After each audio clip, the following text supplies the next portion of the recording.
ইনপুটের and get বাস্তবায়ন করে।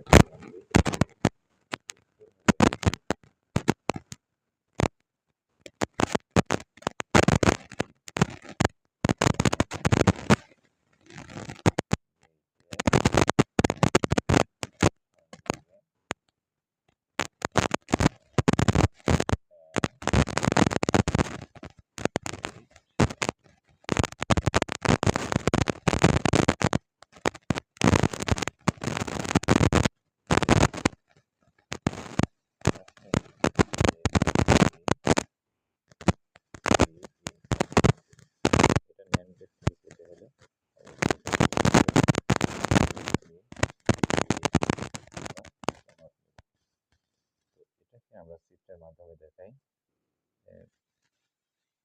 5টা ইনপুট লাইন দেখাবো। তাহলে এ, বি, সি, ডি, ই।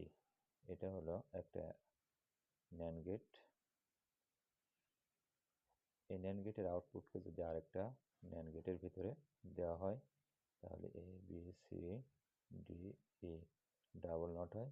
আর আমরা জানি এ ডাবল নট সমান সমান A, B, C, D, E হয়। অর্থাৎ দুটি ন্যান্ড গেটের আউটপুট